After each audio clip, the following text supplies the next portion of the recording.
This Torah class is brought to you by TorahAnytime.com. Okay, good morning, Rabbi. Thank you very much for having me. I want to thank Kahal Zechur Mordechai, along with the Muncie Night Sefer Beis Medrash, for sponsoring this morning's event.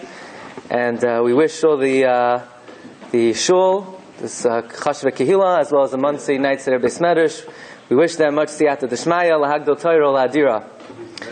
I also want to thank my good Chaver, Rabbi Aaron Subar, for being involved in inviting me to join you this morning. And Rabbi Aaron has created a very widespread email list of all the shiurim to get maramakomis for all the various shiurim. So if anybody would like to be on the list, please contact Rabbi Aaron, and he will be glad to sign you up. Okay, Rabbi Sai, I was asked to speak about the topic of Shovavim.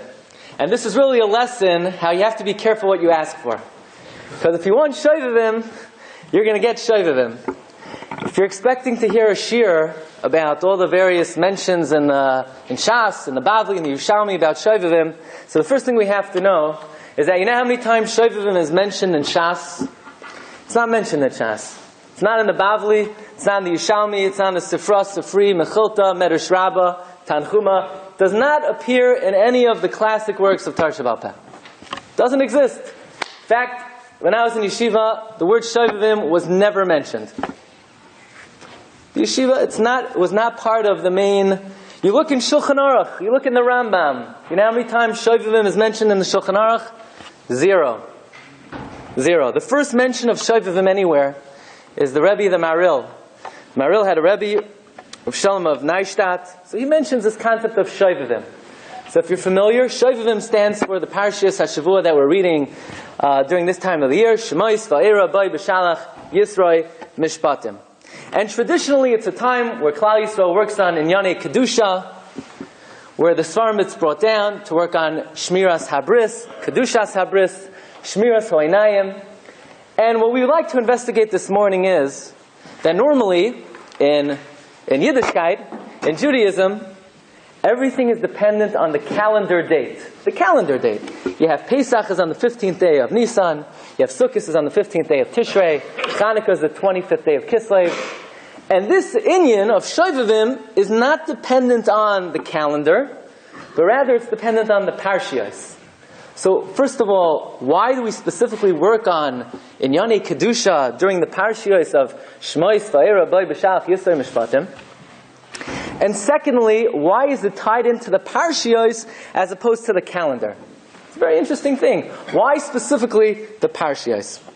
So if you want to understand a little bit about what Shovavim is, and that's what I was asked to speak about, you have to understand how the Arizal understands Sefer Shemais. If you don't understand the Arizal's approach to Sefer Shemais, you can't even begin to open the book on Shovavim. You know, it's like most things, people want to jump Shovavim, there's signs everywhere. Shovavim. I would venture to say that most people have not even began to scratch the surface of what it's all about. Okay, so we're going to ask a bunch of very simple questions on the Parshas we've just read. Okay, we start with number 1 on your sheets. We know in Parsha Shemais, Vayimoru es chayeihem ba'avodah kasha, they embittered our lives with very strenuous work, b'chomer uvelveinim, with mortar and with bricks, uv'chal avodah basada. Okay, so the Mitzrayim embittered our lives, b'chomer uvelveinim. Okay, what's chomer is mortar, velveinim is bricks. There are a lot of ways to torture Yidden. There are many ways to torture Jews. There are a lot of ways to make our lives miserable. Why specifically did Paroi embitter our lives, b'chomer uvelveinim? What's the inyan of the chomer and leveinim? Okay. You look further on, look at number 2. Vayitzav Paroi l'chol amo lemar, and Paroi commanded his nation, saying, Kol habein hayiloid hayoira tashichu. Any child, any son who's born, throw him into the river. V'chol habas techayim. So first of all, why is Paroi dafka drowning the Jewish babies? So you say, oh, because his astrologer saw in the signs that we'll be able to be successful with the water. Fine. That's what Paroi was thinking. But why would the Rebbeinu Shalom orchestrate it that Klal Yisrael should be punished dafka al yedei mayim? I know what Paroi was thinking. But why did the Hashgacha have it that Klal Yisrael should be punished in Mitzrayim al yedei haya'ira tashlichu. Also, why are only the males being punished? Why dafka kol haben hayiloi? Why the habas techayin? Why is Rebbeinu Shem sparing the daughters? Okay. So another question. Take a poll, and you leave today. Hopefully you know the answer. But if we ask this question before today, if I were to ask you, who's the Erev Rav? What's the Erev Rav? Oh, the Erev Rav, they're the admixture, they're mixed up, Yeah, but who are they? Are they Jews? Are they Goyim? Who are they? I don't know, beats me. Who are the Erev Rav? Are they, they're the people who sit in the back of the shul during the drasha and they speak. Who's the Erev Rav? They go to the Kiddush who exactly is the Erev Rav? What does it mean? What does the term Erev Rav mean? Are they Yidden? Are they Goyim? You look at number 3, look at the pasuk. Vayomer el Amoy. Hine am b'nei Yisrael Rav v'yatzam mimenu. Behold, the am b'nei Yisrael. So you have an extra word in this pasuk. Could say Hine b'nei Yisrael Rav v'yatzam mimenu. No, it says Hine am b'nei Yisrael. What does that mean? Who exactly is the am b'nei Yisrael? What's the am b'nei Yisrael? So you say, I don't know. So you look a few psukim later, look at number 4. Pasuk says, V'chashar ya'anu oisai. And as they afflicted them, Kein yirbeh, V'chein yikrut, V'yakutsu mipnei b'nei Yisrael. So now they're not am b'nei Yisrael anymore. Now they're just b'nei Yisrael. What happened? 3 psukim earlier, the am b'nei Yisrael. And now all of a sudden they lost the title. Now they're just b'nei Yisrael. By the way, this is the question of the Zohar HaKadosh. What happened? Pasuk Tes, number 3, Vayomer el Ama hine am b'nei Yisrael. And Pasuk Yud Beis, Vayakutsu mipnei b'nei Yisrael. Okay, we move on. We're going to have a lot of questions. About 12 questions. Okay. Then we go earlier in Parshas Miketz. So the Mitzrayim were starving, they're hungry, they have nothing to eat, and they come to Parai. They say, Parai, what should we do? We lost all our food, we have nothing to eat anymore. So Parai says, why don't you listen to Yosef? So what was that talking about? Take a look at Rashi. Parai says to Mitzrayim, L'chu el Yosef, asher yomer lachem tasu. Go to Yosef. Whatever he tells you to do, you should do. Zok Rashi. L'fi shehaya Yosef, omer lahem sheyimaylu. Yosef gave them an eitzah that they should have bris milah. So they go to Parai, and they say, Parai, the guy, he's out of his mind. He wants us to have a bris milah. Why should we have bris milah? So Parai says, well, why is he telling you to have bris milah? So they say, well, we have nothing to eat, so we asked him for food. So Parai said, well, what happened to all the food that you put away? Didn't he warn you there's going to be a years of famine? He said, yeah, we put all the food away, but the problem is all our food rot. So Parai says, look what he's doing. He decreed that your food should rot, and what's going to be if he decrees that you should all die? So you better listen to Yosef and have bris milah. So just think for a moment. I mean, this is a Rashi in Chumash. Okay? You learn this every year. Why in the world is Yosef telling Mitzrayim to have bris milah? They're not Jews. Goyim don't have bris milah. Now imagine somebody in some Middle Eastern country, he becomes second in command, and he tells the emperor, he tells the dictator, okay, here's my plan. The first thing I want to do is everyone in the country should have bris milah. What kind of program is this? Why is Yosef insisting that the Mitzrayim have bris milah? Since when do Goyim get bris milah? Okay. Take a look in the Medrash Rabbah. Look at number 7. The Medrash tells us that Avraham Avinu was not the only one of the Avos who made Gerim. Yaakov Avinu also made Gerim. Yitzchak made Gerim. Why are Yaakov and Yitzchak making Gerim? We're not in the conversion business. Now, we usually discourage Gerim. We dissuade them. We tell them, get lost. We're not interested. It's too hard. It's too difficult. And yet the Medrash Rabbah is telling us that Yitzchak Avinu, Yaakov Avinu, they're busy. They're embarking on a career of making Gerim. The Medrash says, about 4 lines from then, Yaakov Gir Girim. Then the Medrash says, "Yitzchak lo shamanu v'hechon shamanu." Rabbi Yitzchak b'tani l'mishim Roshia Rabbi Shem Rabbi Devasim kan ksevayishav Yaakov megurei aviv meguyarei aviv. So the Medrash is telling us that Yaakov Avinu and Yitzchak Avinu they made Gerim. What are they making Gerim for? Who asked them? Why do we need Gerim? Why are they doing this? Okay. There was a decree called Haben Hayiloid Haya'ira Tashichu. Does anybody know how long that decree lasted for? When was that decree abolished? Did it go on throughout the 210 years of Mitzrayim that every Jewish boy that was born was thrown into the river? So the Gemara says in Saita on Daf Yud Beis that the astrologers told Parai that the Moshiach Shel Yisrael is going to be stricken through the water. So as soon as they saw that Moshe was born and he was put into the Nile, they said, you know what? He's taken care of, and they abolished the Gezerah of Kol Haben Hayiloid Haya'ira Tashichu. Okay, very interesting. So it comes out that how long did the Gezerah last for? Possibly up till the point until Moshe Rabbeinu died, until Moshe Rabbeinu was born. As soon as Moshe Rabbeinu was born, the Gezerah ended. Kol Haben Hayiloid Haya'ira Tashichu ended. So how do we understand that? I understand what Parai was thinking. Parai was thinking that now that Moshe Rabbeinu was put in the river, we don't have to enforce this gezerah of Kol Haben Hayiloid Haya'ira Tashichu. But why, from Hashem's point of view, for whatever reason Hashem allowed this gezerah to be in effect, that all the Jewish boys are being drowned in the river? Why specifically at the birth of Moshe Rabbeinu is this gezerah abolished? Right? You take a look in the Gemara in Saita, Daf Yud Beis Amud Beis. The Gemara says, about 3 lines from the top, Amdu v'gazru Kol Haben Hayiloid Haya'ira Tashichu. So Kivan d'shadyu l'Moshe, once they put Moshe Rabbeinu into the river, Amru, they said, Sulei Chazinon, we don't see in the astrological signs anymore that there's going to be any problem with this Moshiach Shel Yisrael. So what happened? Batlu l'gzera sayu, they abolished their decree. And the Gemara says, they didn't realize that this is not how Moshe was going to be punished. He was going to be punished through Mei Mariva. But you see here that for some reason Hashem only allowed the decree of Kol Haben Hayiloid to be in force until Moshe Rabbeinu was born. Once Moshe Rabbeinu was born, the decree is abolished. Why? Why did Hashem allow the decree to be there in the first place? And why, when Moshe Rabbeinu was born, is the decree abolished? It's very interesting. In order to understand all of this, you have to go back all the way to the beginning of Sefer Bereshit. And you go look at the Dar HaMabel, the end of Parshas Bereshit.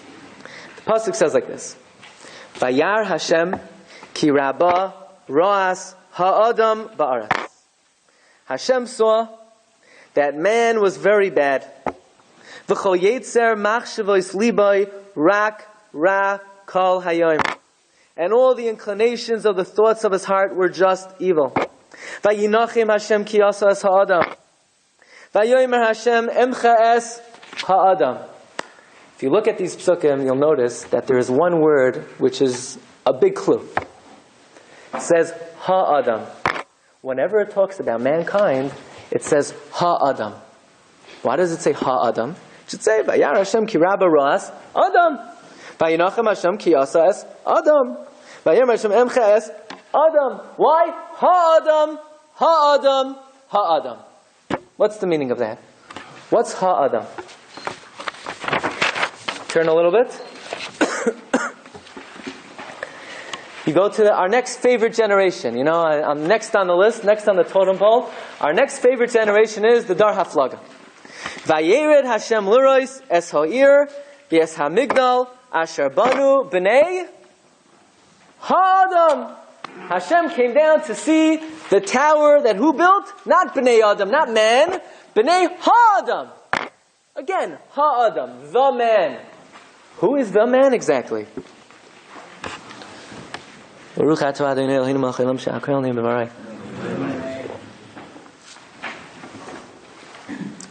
exactly is this Ha'adam? Let's talk a little bit about Moshe Rabbeinu, and then we'll see if we can tie it all together. Vayilach ish mi beis Levi, vayikach es bas Levi, vatahar ha'isha, the woman conceived. Why the woman? Why the? Who's the woman? Obviously we know it's Yocheved. But why is the Torah referring to her as ha'isha? Rabbi say, does anybody know How old was Yocheved when she bore Moshe Rabbeinu? 130 years old. How do we know that Yocheved was 130 years old? So we know, we were in Mitzrayim for how long? 210. Moshe Rabbeinu was how old when he left Mitzrayim? Moshe Rabbeinu was 80 years old. Yocheved was born when? Bein HaChoimos, right? So Yocheved is born as they're coming into Mitzrayim. She's born as they're walking into Bein HaChoimos, between the walls. As they're entering, Yocheved is born. Moshe Rabbeinu is 80 years old when they leave Mitzrayim. So that makes Yocheved 130 years old when Moshe Rabbeinu was born. What is the significance of the fact that Yocheved is 130 years old when Moshe Rabbeinu was born? That's what Rashi tells us. Look at number 12. Rashi says, Bas Kuf Lamed Shana Hoisa. Yocheved was 130 years old. Shenoda B'Baya LeMitzrayim Bein HaChoimos. She was born when they came to Mitzrayim, between the walls. They were there for 210. Moshe Rabbeinu was 80 when they left. Yocheved was 130 when they left Mitzrayim. What is the significance of the fact that Yocheved was 130, when Moshe Rabbeinu was born? So Rabbi I was asked to speak about Shovavim. Then this is the only way to go. Says the Gemara Masechta Erev Daf Yud Ches Amud Beis. Very frightening Gemara. We know that Adam HaRishon, on the first day of his existence, he eats the fruit, right? It always goes back to the fruit. Everything in Chumash, it always goes back to that Avera. He does the Avera, says the Gemara, he's in Cherem. He's in Nidoy. He's excommunicated by the Rebbeinu Shalom. Not until how many years later does Adam HaRishon have another child? 130 years later. Who does he have at the age of 130? Shes. At the age of 130, he has Shes. Vayoyled b'tzalmoyu v'dmusai. He gives birth to Shes in his image. Says the Gemara in Erev Daf Yud Ches Amud Beis. Take a look, number 13. V'amar Rav Yirmiyah ben Elazar. Kol oisan hashanim shahya Adam HaRishon b'nidoy. For those years, for the 130 years that Adam HaRishon was excommunicated, hoyled ruchin, shadin, v'lilin. He produced Ruchin, evil spirits. He produced chveis, demons, lilin, shenemar, vayichi, Adam shloishim ma'ashana, vayoled b'dmusai, ketzalmai. So, it's hard to answer that question. What are... No. The zug of Rishon for that Bekufa was not... Well, let's see. Let's hold on with that for a minute. Says the Gemara, what's the diak? The diak is Vayichi Adam shloishim u'ma'ashana. Adam lived 130 years. Vayoyled b'dmusai ketzalmai. Miklal, we see from there.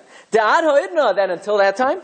Lav ketzalmai oyled. He gave birth, he produced, he emitted, but what he emitted was not like his image, it was different. He emitted demons, he emitted ruchin, shadin, lilin. Very interesting. Says the Gemara, for 130 years that Adam HaRishon was benidoy, he produced some kind of quasi-neshamais, quasi-malachim, quasi-ruchin. We don't know exactly what they are, but says the Gemara, for 130 years Adam HaRishon was not moilid kedemusa. Frak the Gemara, meisvei, hayrameir amer. How could we say such a thing? Are we going to say that Adam HaRishon was moitzi zera levatala? Are we going to say that Adam HaRishon wasted his seed? But the Gemara says, Rameir Omer, Adam HaRishon chassid gadol haya. Adam HaRishon was very saintly. When Adam HaRishon saw that death was decreed, he fasted for 130 years. He separated from his wife. He put on belts of figs. So how could we say that Adam HaRishon produced these ruchin for 130 years? That he was, so to speak, Adam HaRishon chassid haya. Adam HaRishon was a righteous individual. So how could we make the claim that he did this for 130 years? Says the Gemara, he didn't do an Avera, he didn't sin, he's not being criticized, he's a chassid. So what are we saying about him? Says the Gemara, Ki ka'amrinan, hahu B'shichvas zera dechaza lo unsei. He didn't do anything wrong. But he's a human being. And that's what happened. For 130 years, he's pirish min ha'isha. He's a basar v'dam. Nobody's criticizing him. He's not punished. There's no einish. He's a chassid gamor. But at 130 years, it happened.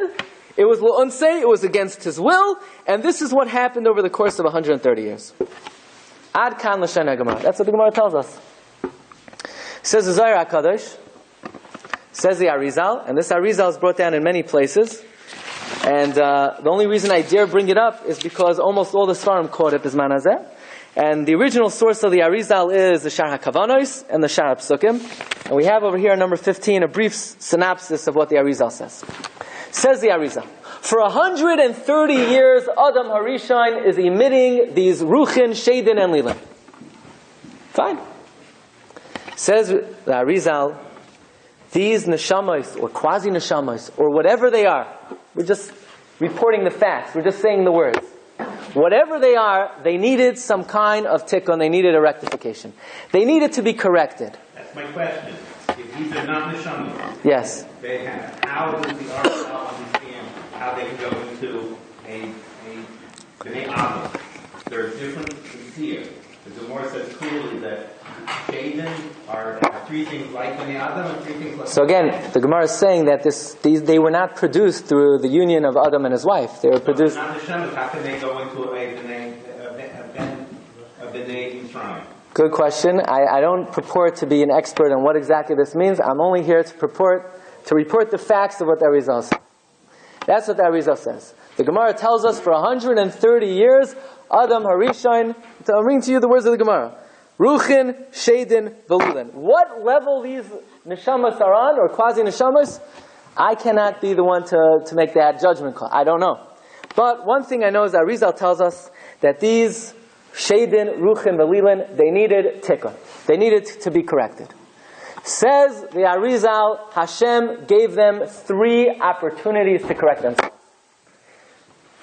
Says the Arizal, the neshamas that were in Mitzrayim were not fresh neshamas. They were not new neshamas. This was not the first time they had come down to this world. Says the Arizal, they were old, recycled neshamas.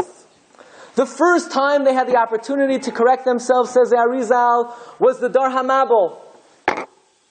So they come to the Dar HaMabel, and the Rebbe Shalom says, round 1. Now's your first opportunity to correct yourself. Says the Arizal, in the times of the Dar HaMabel, instead of correcting that error of Adam HaRishon, which again, the Gemara says he's a chassid. We're not holding him accountable. We're not criticizing him. But the reality, the Metzius was, this is what happened. It was improper. It needed to be corrected. In the times of the Dar HaMabel, they had the opportunity to correct it. And instead of correcting it, they took the Aveira further. What did they do? They corrupted themselves in this inyan of Hashchas Zar Levatala. When it says, this is the Aveira that they're being held liable for. Vayar Hashem ki rabba ro'as ha'adam. What's Ra? What's Ra in the Chumash? So we know by Er and Oinan, it says he did that which was Ra ve'enei Hashem. That was Moitzi Zar Levatala. So therefore, Arizal says an amazing thing. You go back to the Dar HaMabel. Vayar, look at number 9, Hashem ki rabba ro'as ha'adam. Ha'adam refers to Adam HaRishon. Says the Arizal, Hashem is saying to the Dar HaMabel, I gave you a chance to fix what Adam HaRishon destroyed, what he was makulkal in, what he was corrupt in, and Vayar Hashem ki rabba ro'as ha'adam. Again, you're doing the Aveir of Adam HaRishon. Vayinachem Hashem ki yaseh ha'adam. Vayir Hashem emches ha'adam. Because they were the reincarnate of Adam HaRishon. They had the opportunity to fix what Adam HaRishon was makalkel, and they ruined it. They ruined it. They ruined it. Ding, ding, ding. Round 1, they lost. They were not able to correct the sin of Adam HaRishon. Round 2, says the Arizal, they come back again. They come back again in the generation of the Dar HaFlaga. generation of Dar HaFlaga. Again, they have the opportunity to correct the sin of Adam HaRishon. And again, they destroy. And again, they are not able to correct it. That is why the pasuk says, "Vayered Hashem lirois es ha'ir v'es hamigdal asher banu b'nei ha'adam." Again, they have the opportunity to correct what Adam HaRishon did wrong, and they ruin it. They're makalkal it. They're not able to correct it. They come down a third time, says the Arizal, in your third favorite generation, the Anshe Sodom. The Anshe Sodom, Roim, Nachamal, the same Avera. Roim v'chatam Hashemoed. So they had 3 chances of correction. Dar HaMabel, Dar HaFlaga, Anshe Sodom.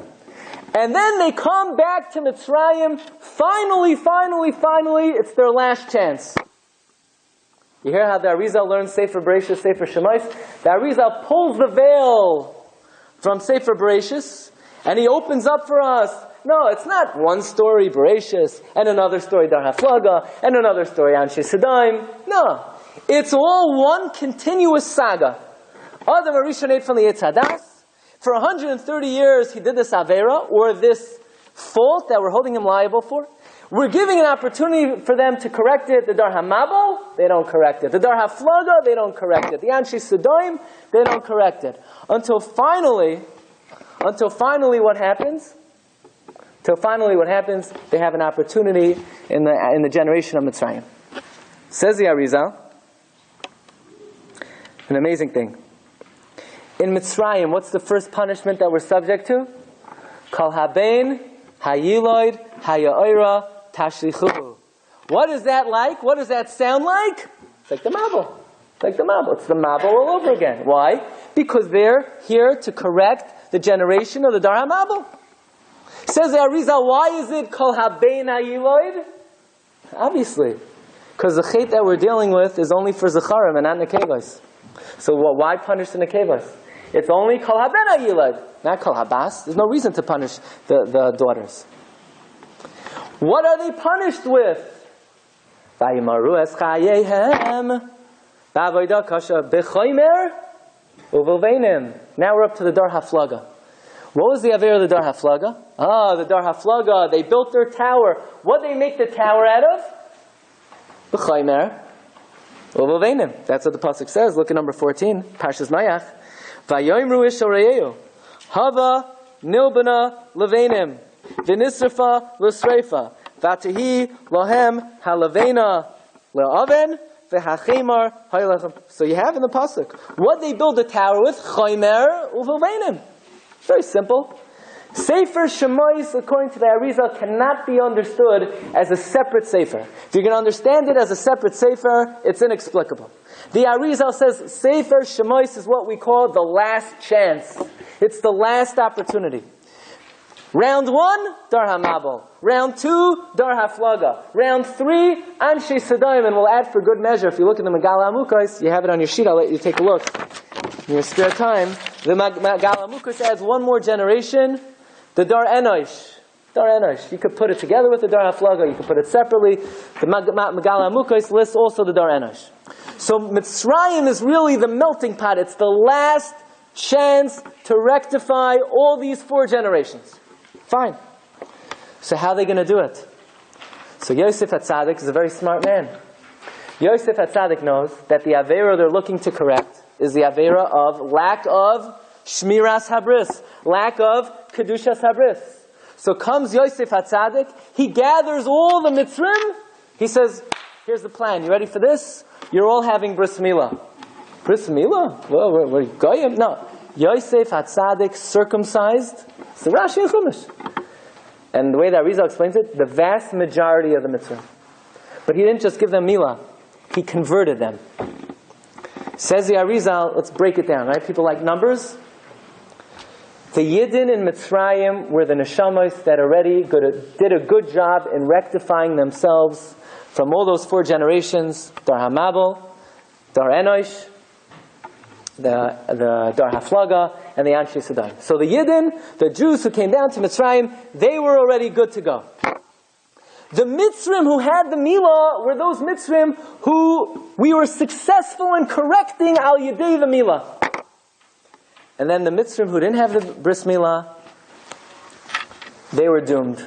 They were never able to be corrected. So who's who? You have Klal Yisrael, so they were corrected already. The Mitzrim who had the Milah and who converted, says the Arizal, are called Erev Rav. They are the Erev Rav, right? So if you walk out of here today and someone asks you, who's the Erev Rav? So now you could give them a straight answer. Now you know the answer. The Erev Rav are the Mitzrim who had Milah in Mitzrayim through Yosef in order to correct the Pagam of the Dar Mabel, the Dar Enosh, the Dar Haflaga, and the Anshe Sidon. So says the Arizal, now we could go back. Right? That's what you asked me to speak about, right? Says the Arizal, now we could go back and we can answer the stira between number 3 and number 4, Shmais Aleph Tes, Shmais Aleph Yabes. Says the Arizal, let's get the numbers straight. There were a small amount of Yidden in Mitzrayim. For every Jew in Mitzrayim, Vishalishim al Kulai, there were 30 Egyptians. For every Egyptian in Mitzrayim, you had much, much, much more Erev Rav. The Erev Rav are called Am B'nai Yisrael, and the regular Yidden are called B'nai Yisrael. So you look in the pasuk, look at number 3. Vayomer el Amoy, Paris says to his people, the B'nai Yisrael themselves, they're small, I could deal with them, they don't bother me so much. Vayomer el Amoy, Hinei Am B'nai Yisrael. The Am B'nai Yisrael Rav Atzmi Menu, the Erev Rav are more than us. Not the B'nai Yisrael. The B'nai Yisrael, they're small. But it's the Am B'nai Yisrael that they're more than us. But says Paray, that's not what I'm disgusted by. I'm not disgusted by the Am B'nai Yisrael, because if it would just be Am B'nai Yisrael, they're not that strong. They're just attached to B'nai Yisrael. Vayakutsu mipnei B'nai Yisrael. You know what I'm disgusted by? I'm disgusted by the core B'nai Yisrael. Says the Arizal, that's the answer to the question of the Zohar HaKadosh. The Zohar wants to know, why is it first Am B'nai Yisrael and then B'nai Yisrael? You know what the answer is? Because the Am B'nai Yisrael, the Erev Rav, they were much more than the Mitzrayim. But the regular B'nai Yisrael, they weren't more, but Vayakutsu mipnei B'nai Yisrael. So it's an amazing thing. If you don't understand this, you think there's Sefer Bereshit, Sefer Shemais. Perhaps this is another explanation. If you look in the Netziv's Hakdama to Sefer Shemais, he brings down from one of the Rishonim that Sefer Shemais is called Sefer Sheni, the second book. Bereshit is called Sefer HaYetzira, Vayikra is called Taras Kayanim, Bamidbar is called Chumash HaPekudim, Devarim is called Mishnah Torah, and Shemais is called Sefer Sheni, the second book. Wow, what an ingenious name for a Shemais. What an amazing name. How did that Rishon ever come up, right? I believe the Bahag. How did he come up with that name? The answer is Sefer Shemais is the closing section of Bereshit. It's the completion. Sefer Bereshit is an open book. It cannot be closed until Klal Yisrael leaves Mitzrayim. They're able to rectify the problem of these 4 Dairos. Dar HaMabel, Dar Enosh, Dar Haflaga, and the Anshe Sidon. By the way, Megala Mukais points out, take a look at number 20. Rivon Hashem, when he's about to destroy Sidon, what does Hashem say? Hamechase ani me Avraham is asher ani oseh. So Megala Mukais points out, Hamechase ani me Avraham is Rashi Tevois Meya, Hey Aleph Mem. Am I going to tell Avraham what I'm about to do to Sodom? Hey is Haflaga, Aleph is Enosh, and Mem is the Dar HaMabel. Am I going to tell him that I'm about to destroy Sodom, and going down with Sodom is Hamechase ani me Avraham, Haflaga Enosh Mabel? Says Megala Mukais, now you understand why you need Daled L'Shoiner Shel Geula. Right? Why do I need Dal L'Shon Shel Geula? Just take the Bnei Yisrael out. Just take them out. Why do you need 4 ways of saying it? Because you know who you have to rescue? You have to rescue 4 Dairos. You have to rescue Dar HaMabel, the Dar Enosh, the Dar Haflaga, and the Anshe Sidon. And that's why it says, Ha'moitzi eschem mitachas sivlois Mitzrayim. Hamoitzi eschem, or hoitzeisi eschem mitachas sivlois Mitzrayim. Hoitzeisi is a hey, haflaga. Eschem, aleph, enosh. Mitachas mem, mabel. Mitzrayim. Sivlois, Sidon. Says in Galamukos, the Geulas Mitzrayim was not just a rescue of those Yidden who happened to be there. This was the culmination of Sefer Bereshit. All of the failed plan for creation that happened through Adam HaRishon was saved, was rescued, was cured. There was a Hatzalah, there was a Yeshua, there was a Lakicha through Yetzias Mitzrayim. Okay? These are the words of the Arizal, Dvarim Noiram. It's an amazing thing. It's an amazing thing. According to this, the Dor Plug are an important element of Yetzias Mitzrayim. The Erev Rav are an important element of... Yeah, the Erev Rav was definitely an important element. Okay. Look, we still suffer from them, but yeah, that was an important element. Through their coming out, that was a certain Hatzalah. Fine. According to this, it's saying that Bnei Israel, yeah, the Gegulim of those Sosos of Adam, yeah, and they were the Sakin already from the previous door, so why were they hired to have all the Onshin Mitzrayim? Oh, so 1 second. So good point. So we have to add a few more points, so you're reminding me. How long did Adam HaRishon, how long was he emitting these Ruchin, Shedin, Velilin from his first day of creation until the birth of Shes? 130 years, says the Arizal. The Gezerah of Kol Haben, Hayiloid, Haya'ira, Tashrichuhu. What this means exactly occurred for 130 years until Moshe Rabbeinu was born. That's the significance of the fact that Yocheved was 130 when Moshe was born. Because as soon as the Kol Haben Hayiloid, which was Masaki and Midah Keneged Midah, for what Adam HaRishon did for 130 years, that was corrected with the birth of Adam HaRishon. Moshe Rabbeinu most closely resembled Shes. In other words, Moshe Rabbeinu most resembled the B'tzalmoi Kedemusai. Again. Not for 130 years. What? There was not for 130 years. I hear. It can't be, because then there would be no Adam. There would be no people. All the boys would be killed. And there was when Moshe Rabbeinu was born, for the 3 months until he was in the river. Okay, I'm asking. I'm just saying the words of the Arizal are that Gezerah occurred until Yocheved was 130, Keneged those 130 years. Now, does it mean that Gezerah was 130 years? I can't say that. Like you're pointing out, it's not really reasonable in the Psukim. But nevertheless, it's Keneged it. What that means, again, I'm reporting to you the facts. Okay. We know they lived. What? We know when he said about the trouble, they gave him honey and everything. We know that it's not kasha. How it was 130 years. It could be no one though. Okay, I hear. Okay, these are the words. So Rabbi say, by the way, the Arizal adds that Galmukos adds also. What was the avera of what was the punishment of the Dar HaMabel? They were thrown into the water. So Moshe Rabbeinu was the rescuer. Kimin Hamayim Mishisiu. The Dar Enosh, they were Oived Avodah Zarah. When Moshe Rabbeinu was born, Vayaroi Soy Kitov, the Shechina was with him. The Avera of the Dar Haflaga, what was the Avera? They were Kaifer Beker. Moshe Rabbeinu brings the Shechina with him. The Avera, the Anshe Sedaim, they were Laku B'Sanverim, they were blind. Moshe Rabbeinu, Vayaroi Soy Kitov, Nismala Kol Habayis Oira. So Moshe Rabbeinu was able to schlep them out of this matzah. So the Arizal writes, and this is the final Makkah Patish, and this is quoted in the Bereshit and Siman Taf Reish Pei Hey. You have it on your sheets all the way at the end. Number 23. So the Bereshit brings down over here that since these Parshios, Shemais, Va'era, Boy, V'Shalach, Yisra, Mishpatim, are the Parshios where Klal Yisrael was Masakin, that original infraction of Adam HaRishon, who was Moitzi Levatala. So therefore, this is the time of the year that's Masugal to correct that inyan. So it's not a calendar date. Most things are dependent on the calendar.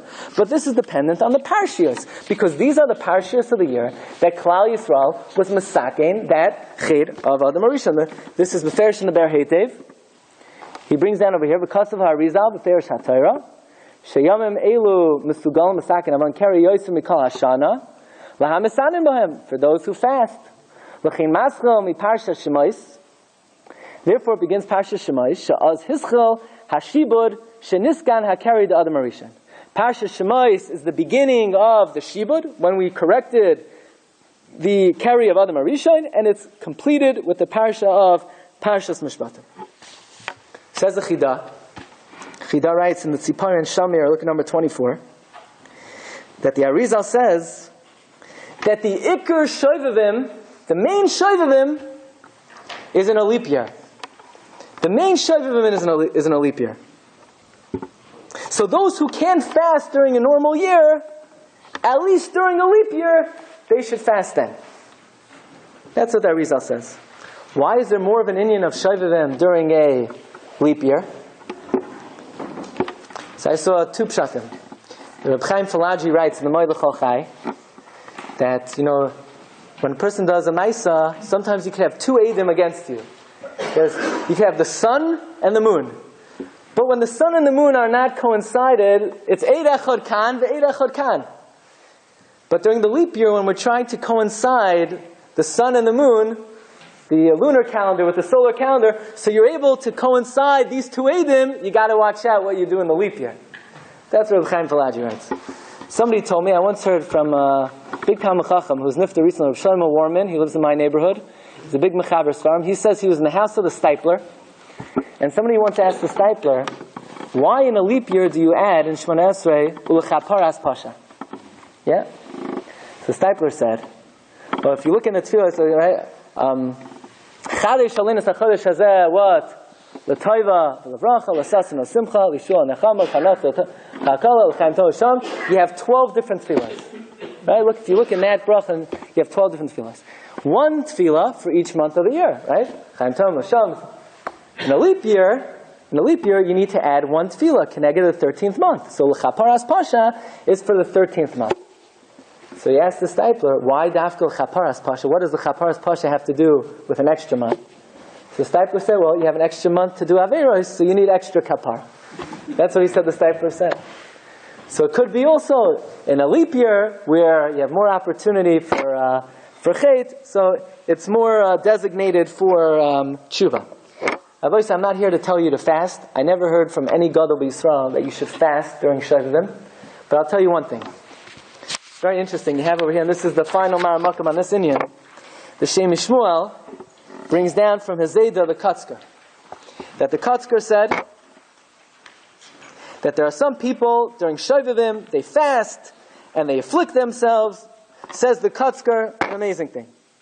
You're better off sitting in the Beis Medrash learning Torah than fasting.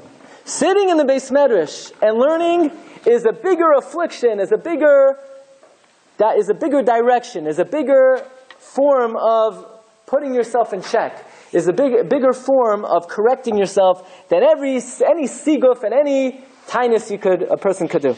So says the Kotzker, a person is always better off going into the Beis Medrash, sitting and learning, making sure you get up early for Shachris, making sure you sit quietly by davening. That's a bigger siguf, that's a bigger affliction than all the tanesim in the world.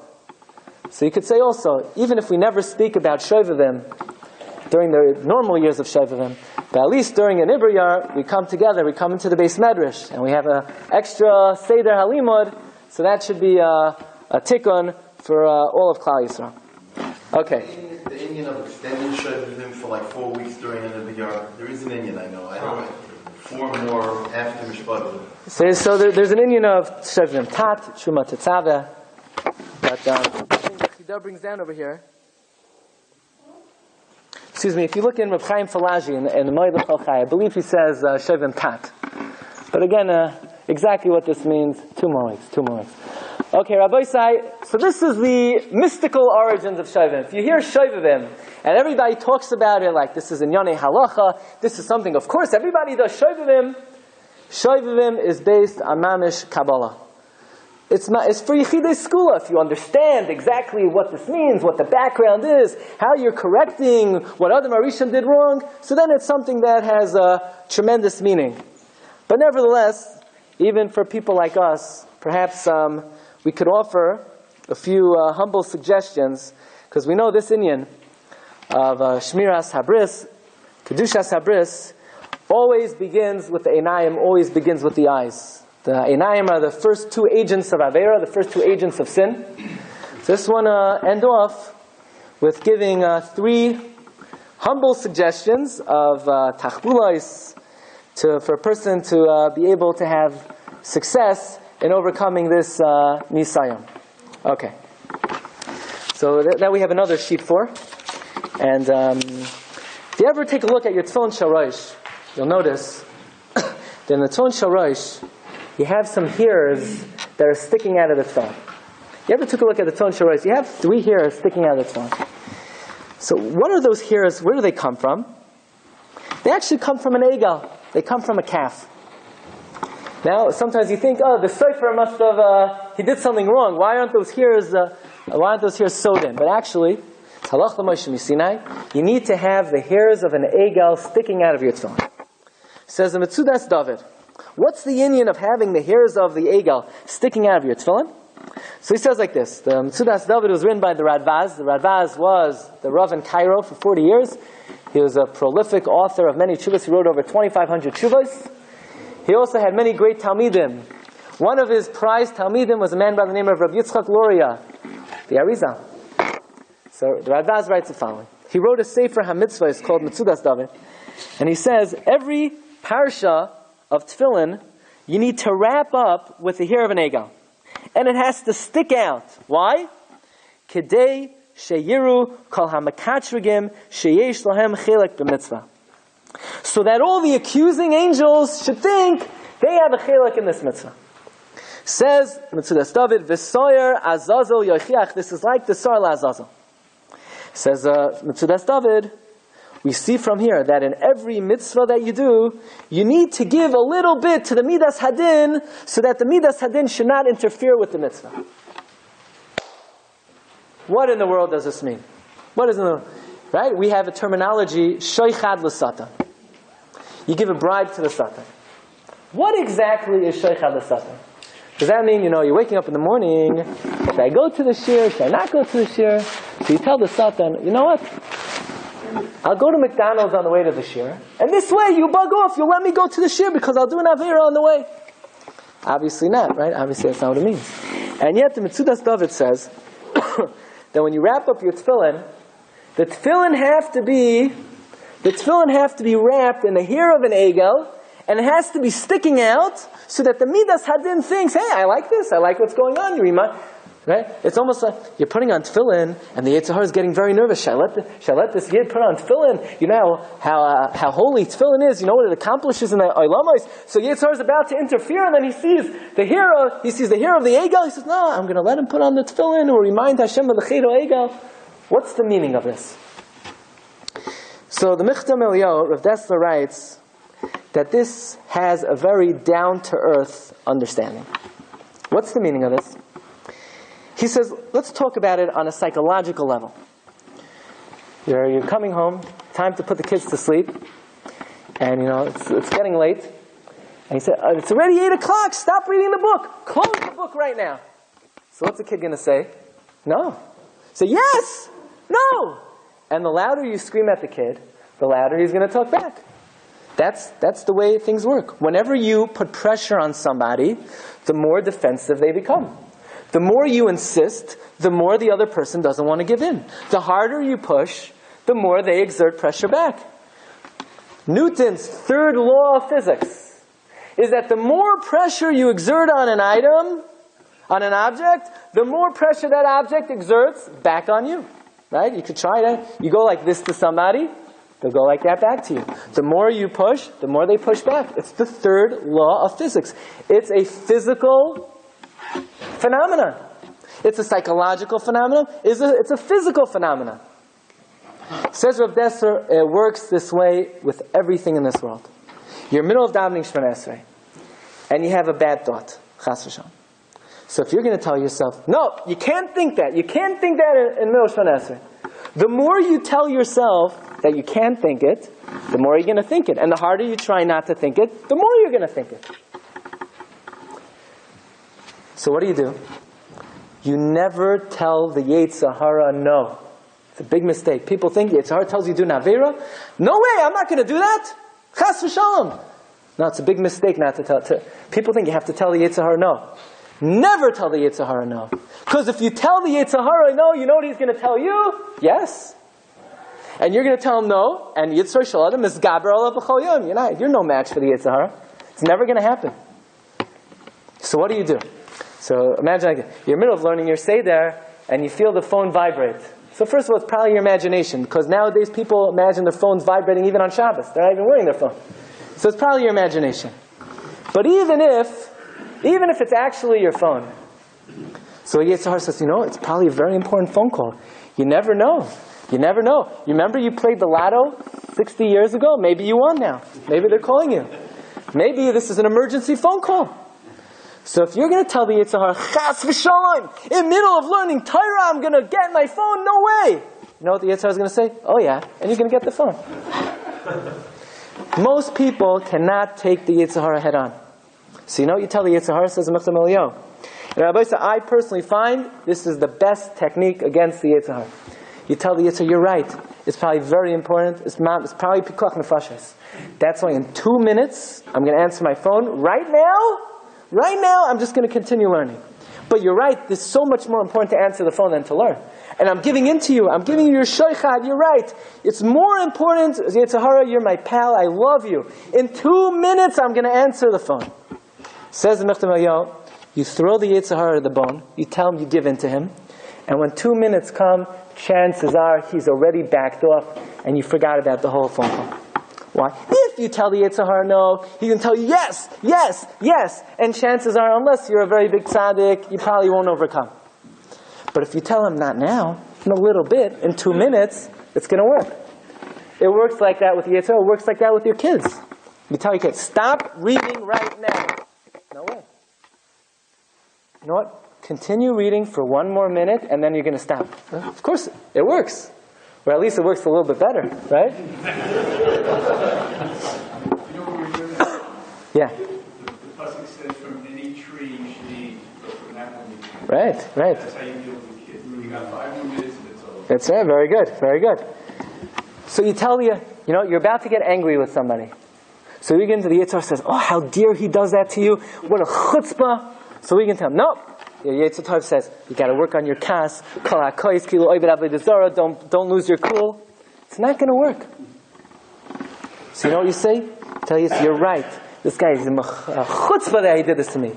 That's why the next time he does this to me, I'm going to really get him. But this time, we'll wait till next time. You wait till next time. Psychologically, it's much easier to deal with. Because when you have to think, what? I'm never going to do this Avera again? It snowballs. It becomes so difficult to deal with the fact that you're never ever going to do the Avera again that it's impossible to overcome. So you know what you tell yourself? I'm going to do it again and again and again, but not this time. This time I'm not going to do it. So le'inyanenu, person walking down the street, person's on a bus, and they encounter an Isayim. Should you look, should you not look? The Yetzer Hara says, so geschmack, just do it quickly, and then you come into the Beis Medrash, nobody will ever know. So what are you going to tell the Yetzer Hara? No, it's not right. There's a lav in the Torah. It's not the right thing to do. It's also Yetzer Hara is not going to let you win that. Very, very difficult to overcome unless you're a big tzaddik. So you tell the Yetzer Hara, you're right. It's mamish so geschmack. That's why next time I'm going to look. You're right. Next time I'm going to look. But this time I'm not going to look. Just this time. The Yetzer Hara says, oh, you're on my side. You throw the Yetzer Hara a bone. You give in to him a little bit. You tell him next time you're going to give in. Next time you're going to give in. And chances are, once you've overcome the Yetzer Hara one time, by pushing him off, by stalling, next time comes, you've already exercised your muscles against the Yetzer Hara. Very likely he won't even bother you. This is the yesod of shoichad l'satan. It's a very important yesod. I personally find this is the best trick against the Yetzer Hara. And I was thinking about it. How does this trick work? And I think the answer is very pashut. Right? The Yetzer Hara is a fool. Every time you can tell him, next time. So the Mechtam Eliyahu has a line that you're feeding the Yetzer Hara a taste of his own medicine. What does that mean? If I were to ask you, what is the main technique of the Yetzer Hara?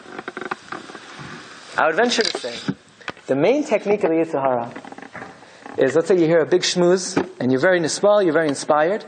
So what's the Yetzer Hara going to tell you? That Magid Shir, that speaker, he doesn't know what he's talking about. He's not really Yirei Shamayim. Don't listen to him. Yetzer Hara's not going to do that. You're not going to fall for that. So what does the Yetzer Hara say? He says, Avada, that was so inspiring. I'm mamish nispal from that. That's why starting Rosh Chodesh Shabbat, you're going to get to it immediately. But it's still in the middle of Teves. So just finish out the month and do it tomorrow. The main trick of the Yetzer Hara is machar. Machar, tomorrow you start learning. Tomorrow you'll daven better. Tomorrow you won't get angry. But just let's finish the day first and then we'll start a new day tomorrow. The main trick of the Yetzer Hara is machar. It's a fact. Sil Sisham says, most people know most people know what their obligation is in this world. So why don't we fulfill it? Atzlus, tomorrow. That's why Naomi tells Rus, I know about Boaz that he's going to get the job done. Hayoim. Look in the pasuk. I know about that man. He is not going to rest on his laurels. Adim kilois hadavar hayoim. Imagine if Boaz would have said tomorrow. He never would have made it till tomorrow. He died that night. There never would have been David HaMelech. So the midah of tzaddikim is hayoim. The midah of Amalek, the midah of Yetzer Hara is machar. So if the Yetzer Hara's main trick against us is tomorrow, you give him a dose of his own medicine. Should I do the Aveira? Tomorrow I'll do it. Tomorrow I'll look. Tomorrow I'll get angry. Tomorrow I'll answer my phone. It's a davar nifla. If you only got one thing from this is an eitzah nifla. Tomorrow. This way you don't have to deal with the Yetzer Hara always tries to psychologically snowball. What? You're never going to do this again? Somebody has a hard time. You tell a bachar, get up for Shachris. No, it's too hard to get up for Shachris. Why is it too hard for him to get up for Shachris? Because in his mind, I'm going to get up for Shachris every single day. It's impossible to get up every single day. So what do you tell him? So the Kitzur Shulchan Aruch says that it's actually very easy to get up in the morning. Once you do it 3 times, then it becomes easy. So it's a psychological trick. You tell yourself, it's not hard to get up for Shachris. You only have to do it 3 times. Once you did it 3 times, now it becomes easy. So it's like that for anything. Yetzer Hara wants, it's all or nothing. It's not all or nothing. You deal with an Nisayan at hand, and you say, tomorrow. Okay? 1 more Eitzah. 2 more, very quickly. A woman lights the candles Friday night, and she's Makabel Shabbos, and maybe if somebody could explain to me why she's waving her hands, I still have no idea why they're making the bracha, she's waving. I understand they cover their eyes, they don't want to be nana, but the waving, I don't know where that comes from, but that's a separate shmooze. Why they're waving? Then says Rabbeinu B'chai, it's an opportune time to be mispala. Everybody knows, right? Nashim tzidkanias are mispalel for banim tzadikim at the time they light Ner Shabbos. Why then? Says Rabbeinu B'chai, right? Rabbeinu B'chai writes, very simple thing. Look at number 3 in Parshas Yisroi. Lighting the Shabbos Lecht is a mitzvah. Whenever you perform a mitzvah, it's an Eis Ratzain. So it's a good time to daven. That's why Nashim daven at the time of Halakas Ner Shabbos. They're performing a mitzvah. Whenever you do a mitzvah, it's an Eis Ratzain. Chavetz Chaim used to say, you have some people, they're very makbid to bench b'kavana. They say all the 4 brachas b'kavana, and then the harachamans, they start getting dressed, they start clearing away the table. People are mezalzel in the harachamans. Right? Halavai, we should say the first 4 brachas b'kavana. But Chavetz Chaim used to say people are mezalzel in the harachamans. But they don't understand. You know why you daven the harachamans after benching? Because benching is a mitzvah d'oraisa, v'yachad v'sod v'irachta. So once you're mekayim a mitzvah d'oraisa, it's an eis ratzain. It's an opportune time to be mispala. Fine. So I saw once in the Tuvcha Yabiu, he brings down from Rav Aaron Rata. Also, it's a mamish and eitzah nefla. Person has a nisayon. Should he look? Should he not look? He should think the following: if I control myself, I'm performing the mitzvah d'oraisa of lo yisasuru acharei levavchem v'acharei einechem. Oh, I'm performing a mitzvah. It's an eis ratzon. I'm a spalel to the Rebbeinu Shem for whatever I need. Parnasa, shidduchim, nachas for my children. Because after all, if I'm a kayim, if I overcome the nisayon, it's a mitzvah d'oraisa. Now it's an eis ratzon. I can be mispalel. Why is that such a good eitzah? All of a sudden we're going to become, every time we do a mitzvah, we're going to start davening and have capitalized on all of these times of eis ratzon. Why does this work? It works very well. How does the Yetzer Hara get a person to be nichshal? Will the Yetzer Hara ever get a yid not to take lulav and esrog? Of course not. The time comes to pick up the lulav and esrog, so you prepare yourselves, you put on your hat and jacket, you pick up the lulav and esrog, and you do what you got to do. Right? Nobody has any sayon should he take the lulav and esrog or not. But yet when it comes to shmiras hainayim, why is it so difficult? Because the Yetzer Hara says, okay, you're walking on the road, and mesiach lefitumay agavurcha, nobody would ever know. You just do it without. Nobody ever says, hineni muchan mazuman to do that avera. It just, on the way, it just sort of slips in without you even focusing on it. You don't have the opportunity really to stop, think, identify the nisayon, realize what's happening, and say, okay, I have an opportunity to mekayim a mitzvah. So what this does, it's not just, now it's wonderful. Now look at all these eis ratzons that I have during the course of the day. It's more than that. Psychologically, it prepares you for what's happening. Now it's no longer some kind of situation that just slips in when you're off guard. You're ready for it. In the morning you say to yourself, today I probably have many opportunities to mekayim a mitzvah d'oraisa lo yisasuru, and I'm going to formalize it, and I'm going to make it a kviyos. How? Because since I know it's a mitzvah, I could daven then, it puts you more on guard. It doesn't allow, the Yetzer Hara is going to get a person when they're not prepared, when they're not on guard. This is something that makes it more of something to look out for. Okay. And we'll end with the following. The Gemara tells us in Sech Nida, the third Eitzah. The Gemara says that when the child is b'mei imai, so the Malach comes and teaches him Kala Tarakula, V'ner Dolak Aroshai, there's a candle on his head, and the child sees Me'soif Ha'olam B'yad Soif, from one end of the world to the other end of the world. But Malach, the child is born, the Sitrai Alpiv, taps him on the mouth. Mefarshim say it means the Mayach, it doesn't mean the mouth. What does your mouth have to do with forgetting your learning? But that's a different discussion. The Malach comes, hits the kid on the lip, and you forget all your learning, and presumably you can no longer see from one end of the world to the other end of the world. Ask the Hafla, how is it that when the kid is in B'mei Imai, and he's in a dark, dark, dark place, and he can't see anything, he could see everything. And when he comes out from B'mei Imai, and he sees a world of color, he can't see anything. Says the Hafla, in a number of places, he writes this. You can take a look in his Hakdama to Masech Taksubis. Chasam Sofer quotes in a number of places, in the Taras Moshe, Parsha Shmos, Taras Moshe, Parsha Ba'aloischa, that we have two sets of eyes.